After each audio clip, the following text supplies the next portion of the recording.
माननीय अध्यक्ष महोदय, श्रीमान सैम कुरैशी जी, अंडर सेक्रेटरी जनरल श्रीमान गेट्टू जी, विशिष्ट प्रतिनिधिगण और मित्रों, सर्वप्रथम मैं संयुक्त राष्ट्र महासभा के 69वें सत्र के अध्यक्ष चुने जाने पर आपको हार्दिक शुभकामनाएं देता हूं।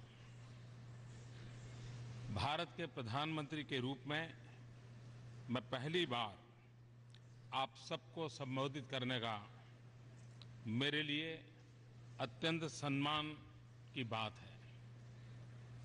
मैं भारतवासियों की आशाओं व अपेक्षाओं से अभिभूत हूं।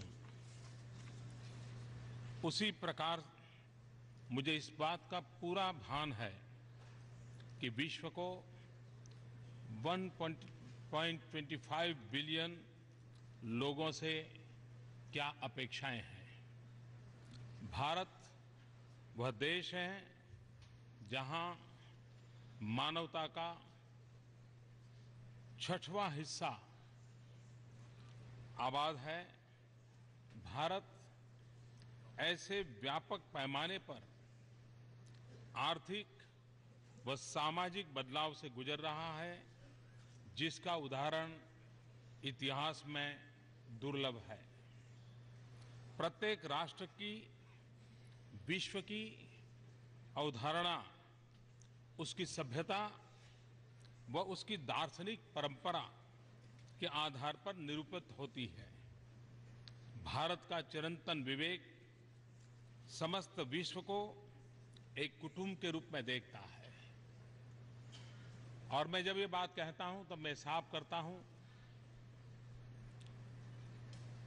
कि हर देश की अपनी एक फिलॉसफी होती है। मैं आइडियोलॉजी के संबंध में नहीं कह रहा हूं। और देश उस फिलॉसफी के प्रेरणा से आगे बढ़ता है। भारत एक देश है जिसकी वेद काल से परंपरा वसुधैव कुटुंबकम की रही है।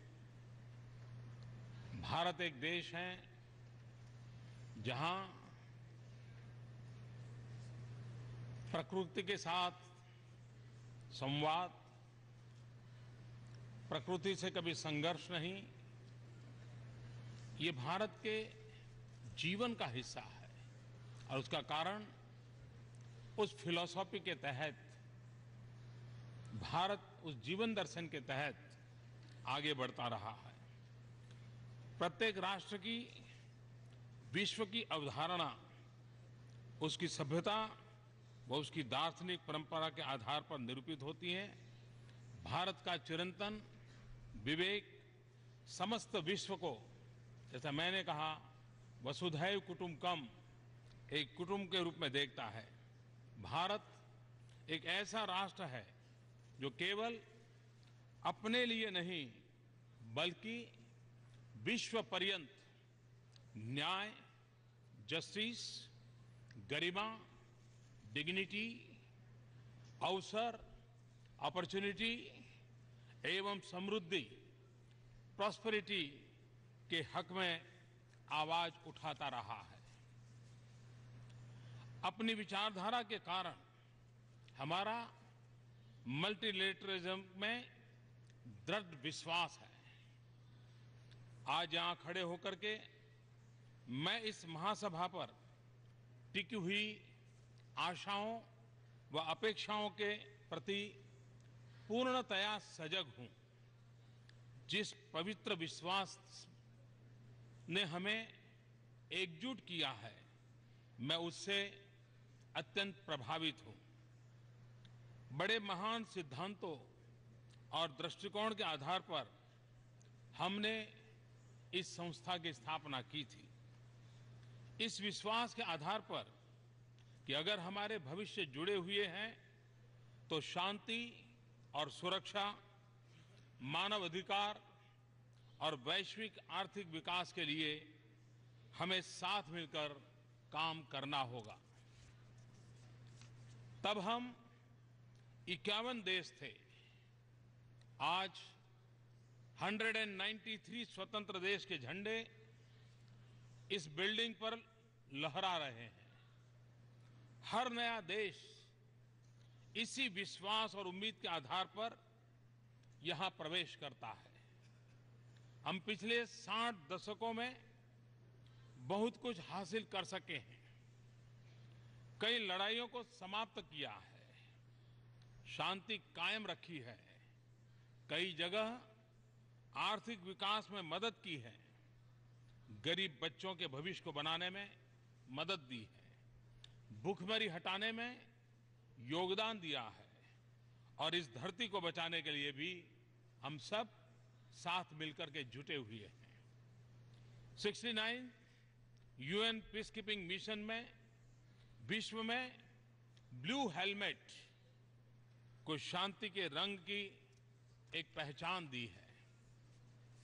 आज समस्त विश्व में लोकतंत्र की एक लहर है।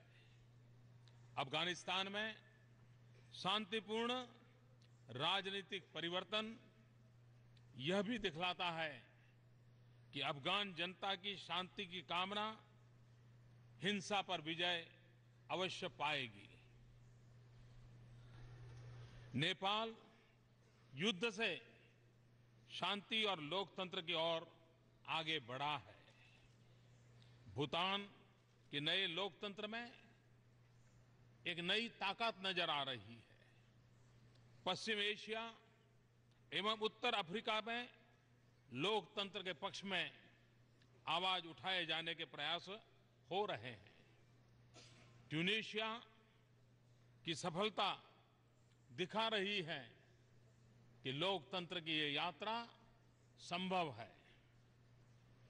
अफ्रीका में स्थिरता, शांति व प्रगति हेतु एक नई ऊर्जा व जागृति दिखाई दे रही है।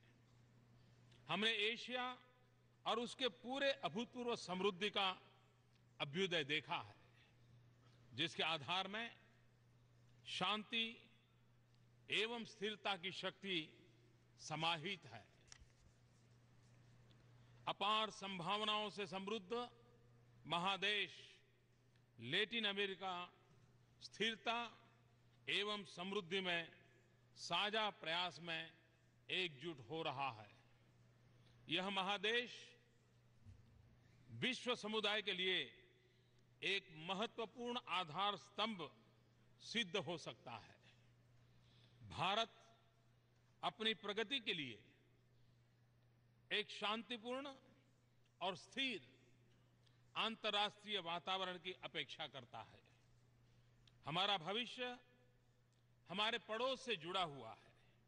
इसी कारण मेरी सरकार ने पहले ही दिन से पड़ोसी देशों से मित्रता और सहयोग बढ़ाने पर पूरी प्राथमिकता दी है और पाकिस्तान के प्रति भी मेरी यही नीति है।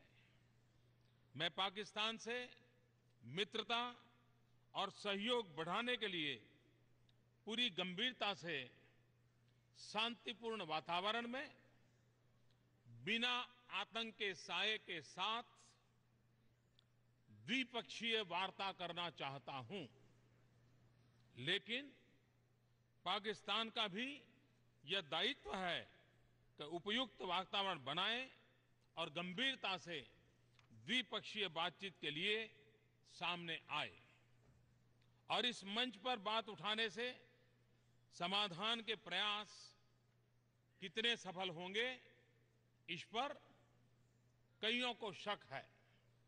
आज हमें बाढ़ से पीड़ित कश्मीर के लोगों को सहायता देने पर ध्यान देना चाहिए, जो हमने भारत में बड़े पैमाने पर आयोजित किया है। और इसके लिए सिर्फ भारत में कश्मीर उसी का ख्याल रखने पर हम रुके नहीं हैं। हमने पाकिस्तान को भी कहा क्योंकि उस क्षेत्र में भी बाढ़ का असर था। हमने उनको भी कहा कि हम जिस प्रकार से कश्मीर में बाढ़ पीड़ितों की सेवा कर रहे हैं, हम पाकिस्तान में भी उन बाढ़ पीड़ितों की सेवा करने के लिए हमने सामने से प्रस्ताव रखा था। हम विकासशील विश्व का हिस्सा हैं, लेकिन हम अपने सीमित संसाधनों को उन सभी के साथ साझा करने के इच्छुक हैं जिन्हें इनकी नितांत आवश्यकता है। दूसरी ओर आज विश्व बड़े स्तर के तनाव व उथल-पुथल की स्थितियों से गुजर रहा है। बड़े युद्ध नहीं हो रहे हैं, परंतु तनाव एवं संघर्ष सब दूर नजर आ रहा है, बहुतेरे हैं। शांति का अभाव है तथा भविष्य के प्रति अनिश्चितता है। आज भी व्यापक रूप से गरीबी फैली हुई है। एक होता हुआ एशिया प्रशांत क्षेत्र, एशिया पैसिफिक रीजन अभी भी समुद्रवर्ती सुरक्षा, जो कि इसके भविष्य के लिए आधारभूत महत्व रखती है, को लेकर बहुत चिंतित है। यूरोप के सम्मुख नए विभाजन का खतरा मंडरा रहा है। पश्चिम एशिया में विभाजक रेखाएं और आतंकवाद बढ़ रहे हैं। हमारे अपने क्षेत्र में आतंकवाद के अस्थिरताकारी खतरे से जूझना जारी है। हम पिछले 4 दशक से इस संकट को झेल रहे हैं। आतंकवाद नए नए रूप और नाम से प्रकट होता जा रहा है। इसके खतरे से छोटा या बड़ा, उत्तर में हो या दक्षिण में, पूरब में हो या पश्चिम में, कोई भी देश मुक्त नहीं है। मुझे याद है जब मैं 20 साल पहले विश्व के कुछ नेताओं से मिलता था और आतंकवाद की चर्चा करता था, तो उनको ये बात गले नहीं उतरती थी। वो कहते थे तो लॉ एंड ऑर्डर प्रॉब्लम है। लेकिन धीरे धीरे आज पूरा विश्व देख रहा है कि आतंकवाद किस प्रकार के फैलाव करता चला जा रहा है। परंतु क्या हम वाकई इन ताकतों को से निपटने के लिए सम्मिलित रूप से ठोस अंतर्राष्ट्रीय प्रयास कर रहे हैं? और मैं मानता हूं ये सवाल बहुत गंभीर है। आज भी कई देश आतंकवादियों को अपने क्षेत्र में पनाह दे रहे हैं और आतंकवाद को अपनी नीति का उपकरण मानते हैं। और जब good terrorism and bad terrorism ये बातें सुनने को मिलती है, तब तो आतंकवाद के खिलाफ लड़ने की हमारी निष्ठाओं पर भी सवाल या निशान खड़े होते हैं। पश्चिम एशिया में आतंकवाद की पाशविकतापूर्ण वापसी तथा दूर और पास के देशों पर इसके प्रभाव को ध्यान में रखते हुए सम्मिलित कार्यवाही का स्वागत करते हैं। परंतु इसमें क्षेत्र के सभी देशों की भागीदारी और समर्थन अनिवार्य है। अगर हम टेररिज्म से लड़ना चाहते हैं तो क्यों न सबकी भागीदारी हो, क्यों न सबका साथ हो और क्यों न उस बात पर आग्रह किया जाए। समुद्र, सी, स्पेस एवं साइबर स्पेस साझा समृद्धि के साथ साथ संघर्ष के रंगमंच बने हैं। जो समंदर हमें जोड़ता था, उसी समुद्र से आज टकराव की खबरें शुरू हो रही है। जो स्पेस हमारी सिद्धियों का एक अवसर बनता था,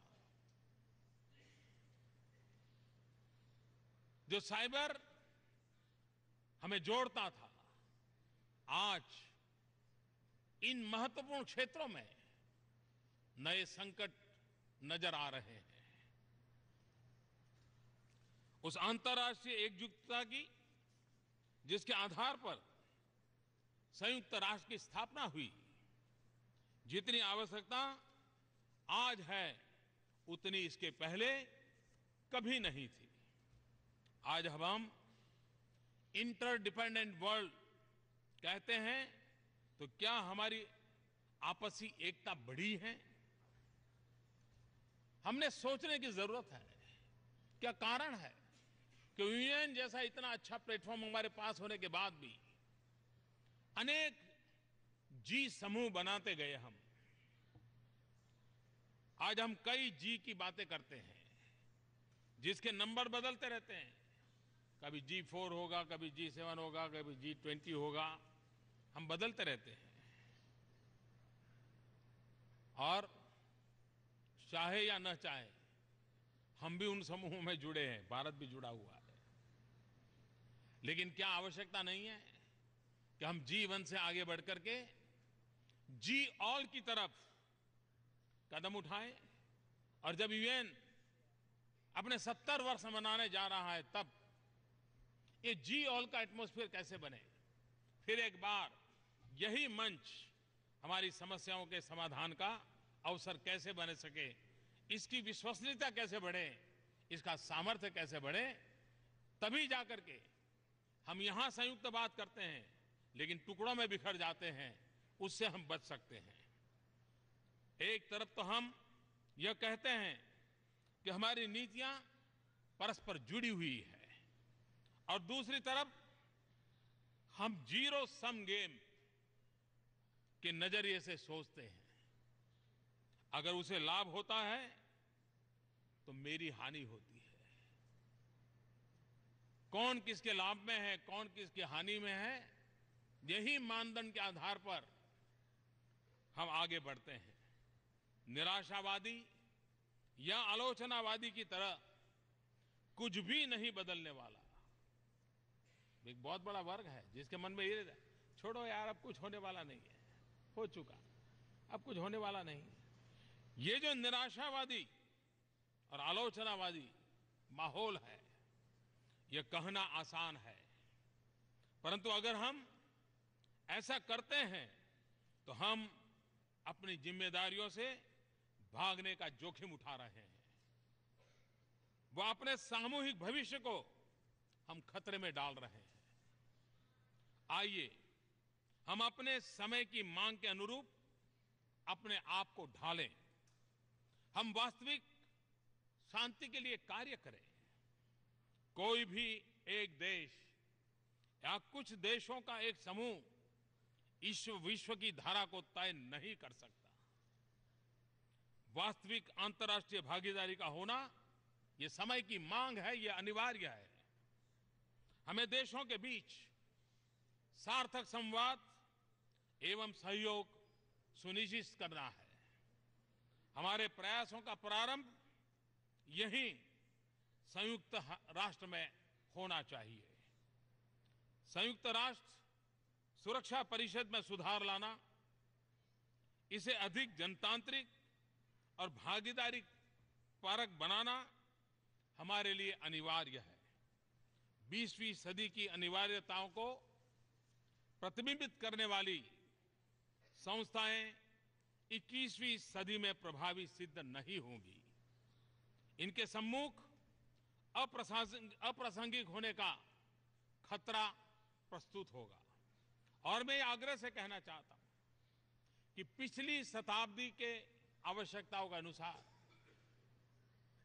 जिन बातों पर हमने बल दिया, जिन नीति नियमों का निर्धारण किया, 21वीं सदी में विश्व काफी बदल चुका है, बदल रहा है, और बदलने की गति भी बड़ी तेज है। ऐसे समय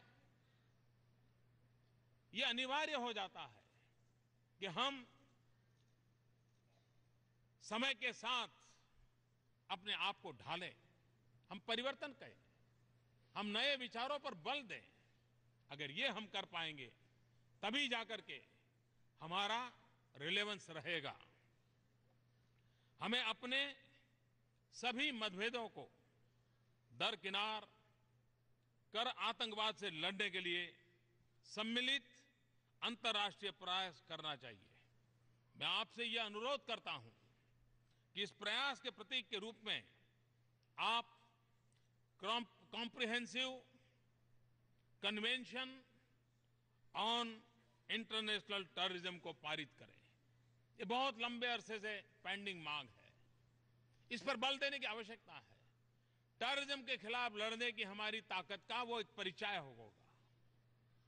और इसलिए हमारा देश जो टेररिज्म से इतने संकटों से गुजरा है, उसको हर हमेश लगता है कि जब तक यूएन इसमें इनिशिएटिव नहीं लेता है और जब तक हम comprehensive convention on international terrorism को पारित नहीं करते, हम वो विश्वास नहीं दिला सकते हैं। और इसलिए फिर एक बार भारत की तरफ से इस सम्मानीय सभागृह के सम्मुख बहुत आग्रहपूर्वक मैं अपनी बात बताना चाहता हूं।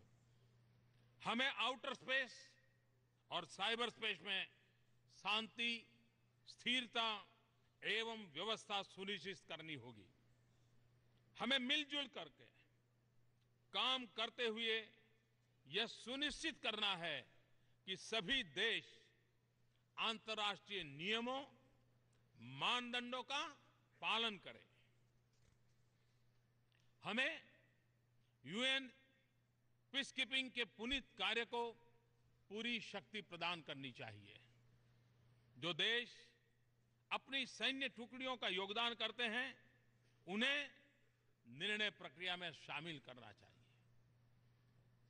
निर्णय प्रक्रिया में शामिल करने से उनका हौसला बुलंद होगा। वो बहुत बड़ी मात्रा में त्याग करने को तैयार है, बलिदान देने को तैयार है, अपनी शक्ति और समय खर्च करने को तैयार है। लेकिन अगर हम उन्हें ही निर्णय प्रक्रिया से बाहर रखेंगे तो कब तक हम यूएन पीसकीपिंग फोर्स को प्राणवान बना सकते हैं, ताकतवर बना सकते हैं? इस पर भी गंभीरता से सोचने की आवश्यकता है। आइए हम सार्वभौमिक वैश्विक निःशस्त्रीकरण एवं अप्रसार हेतु अपने प्रयासों में दुगुनी शक्ति लगाएं। अपेक्षाकृत अधिक स्थिर तथा समावेशी विकास हेतु निरंतर प्रयासरत रहें।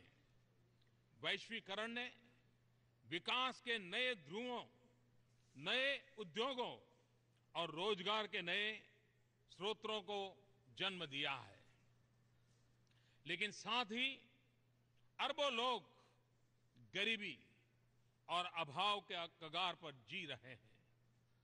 कई देश ऐसे हैं जो विश्वव्यापी आर्थिक तूफान के प्रभाव से बड़ी मुश्किल से बच पा रहे हैं। लेकिन इन सब में बदलाव लाना जितना मुमकिन आज लग रहा है, उतना पहले कभी नहीं लगता था। टेक्नोलॉजी ने बहुत कुछ संभव कर दिखाया है। इसे मुहैया करने में होने वाले खर्च में भी काफी कमी आई है। यदि आप सारी दुनिया में फेसबुक और ट्विटर के प्रसार की गति के बारे में, सेलफोन्स के प्रसार की गति के बारे में सोचते हैं, तब आपको भी विश्वास करना चाहिए कि विकास और सशक्तिकरण का प्रसार भी इसी तेज गति से संभव है। जाहिर है, प्रत्येक देश को अपने राष्ट्रीय उपाय करने होंगे। प्रगति व विकास को बल देने हेतु प्रत्येक सरकार को अपनी जिम्मेवारियां निभानी होगी। साथ ही हमारे लिए एक सार्थक अंतर्राष्ट्रीय भागीदारी की आवश्यकता है। एक स्तर पर इसका अर्थ हुआ नीतियों का बेहतर समन्वय, ताकि हमारे प्रयत्न परस्पर सहयोग को बढ़ावा दे तथा दूसरे को क्षति न पहुंचाए। यह उसकी पहली शर्त है कि दूसरे को क्षति न पहुंचाए। इसका यह भी अर्थ है कि जब हम अंतर्राष्ट्रीय व्यापारिक संबंधों की रचना करते हैं, तो हमें एक दूसरे की चिंताओं व हितों का भी ध्यान रखना चाहिए। जब हम विश्व के अभाव के स्तर के विषय में सोचते हैं, आज बेसिक सैनिटेशन 2.5 बिलियन लोगों की पहुंच के बाहर है। आज 1.3 बिलियन लोगों को बिजली उपलब्ध नहीं है और आज 1.1 बिलियन लोगों को पीने का शुद्ध पानी उपलब्ध नहीं है। तब स्पष्ट होता है कि अधिक व्यापक व संगठित रूप से अंतर्राष्ट्रीय कार्यवाही करने की प्रबल आवश्यकता है। हम केवल आर्थिक वृद्धि के लिए इंतजार नहीं कर सकते। भारत में मेरे विकास के एजेंडा के सबसे महत्वपूर्ण पहलू इन्हीं मुद्दों पर केंद्रित है और मैं मानता हूं कि हमें पोस्ट 2015 डेवलपमेंट एजेंडा में इन्हीं बातों को केंद्र पर रखना चाहिए और उन पर ध्यान देना चाहिए। रहने लायक तथा संवहनीय टिकाऊ सस्टेनेबल विश्व की कामना के साथ हम काम करें। इन मुद्दों पर ढेर सारे विवाद एवं दस्तावेज उपलब्ध हैं, लेकिन हम अपने चारों ओर ऐसी कई चीजें देखते हैं जिनके कारण हमें चिंतित व आगाह हो जाना चाहिए और ऐसी भी चीजें हैं जिन्हें देखने से हमें चिंतित होते जा रहे हैं। जंगल, पशु पक्षी, निर्मल नदियां व झीलें और नीला आसमान। मैं 3 बातें कहना चाहूंगा। पहली बात, हमें चुनौतियों से निपटने के लिए अपनी जिम्मेदारियों को निभाने में ईमानदारी बरतनी चाहिए। विश्व समुदाय ने सामूहिक कार्यवाही के सुंदर संतुलन को स्वीकारा है, जिसका स्वरूप कॉमन बट डिफरेंशिएटेड रिस्पांसिबिलिटीज, इसे सतत कार्यवाही का आधार बनाना होगा। इसका यह भी अर्थ है कि विकसित देशों को फंडिंग व टेक्नोलॉजी ट्रांसफर की अपनी प्रतिबद्धता को अवश्य पूरा करना चाहिए। दूसरी बात, राष्ट्रीय कार्यवाही अनिवार्य है। टेक्नोलॉजी में बहुत कुछ संभव कर दिया है, जैसे नवीनीकरणीय ऊर्जा प्रौद्योगिकी, रिन्यूएबल एनर्जी टेक्नोलॉजी। आवश्यकता है तो सृजनशीलता व प्रतिबद्धता की।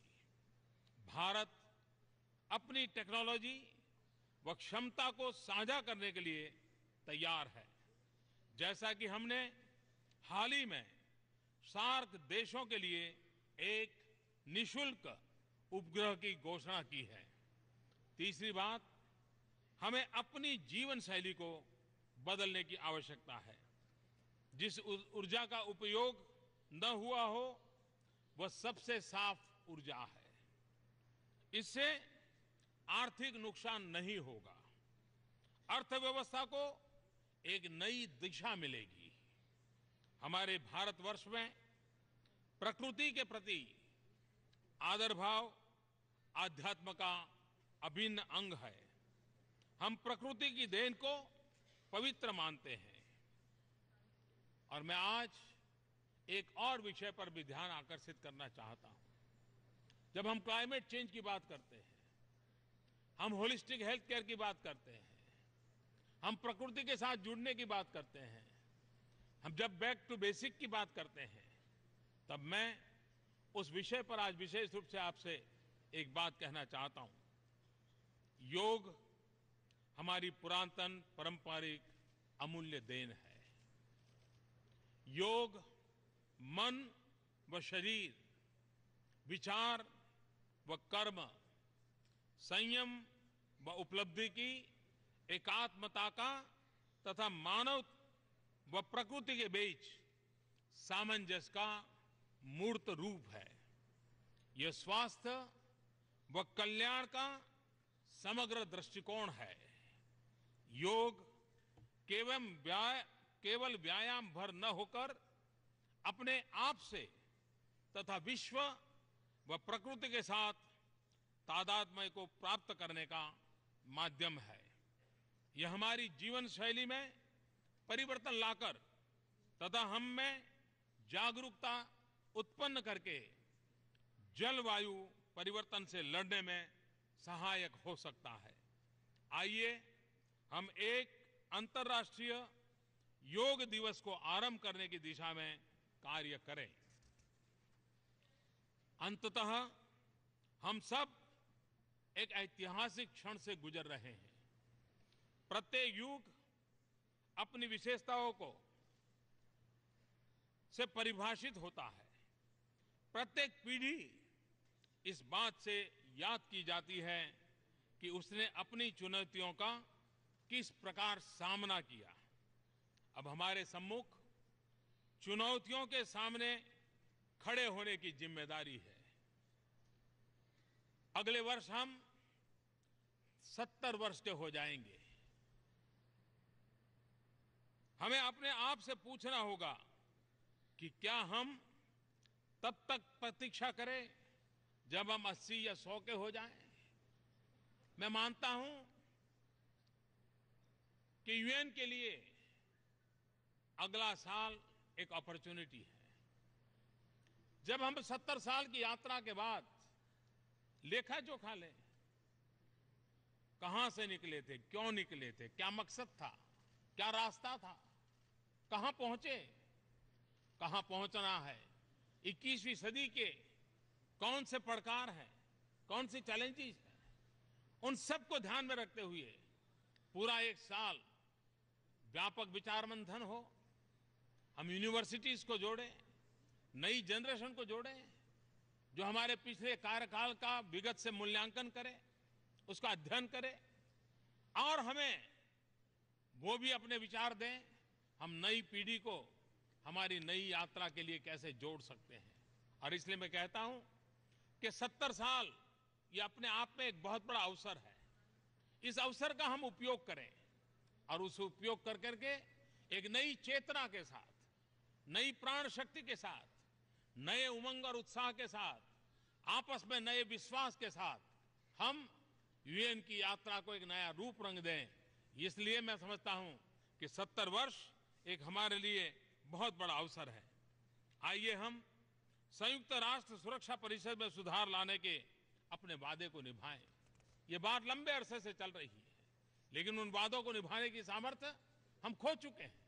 और इसमें आज फिर से आग्रह करता हूं कि हम उस विषय में गंभीरता से सोचें। आइए हम अपने पोस्ट 2015 डेवलपमेंट एजेंडा के लिए अपनी प्रतिबद्धता को पूरा करें। आइए सन 2015 को हम विश्व के प्रगति प्रवाह को एक नया मोड़ देने के वाले वर्ष के रूप में अविस्मरणीय बनाएं। वर्ष 2015 एक नितांत नई यात्रा के प्रस्थान बिंदु के रूप में मानव इतिहास में दर्ज हो और ये हम सबकी सामूहिक जिम्मेवारी है। मुझे विश्वास है कि इस सामूहिक जिम्मेवारी को हम पूरी तरह निभाएंगे। आप सबका बहुत बहुत आभार, धन्यवाद, नमस्ते।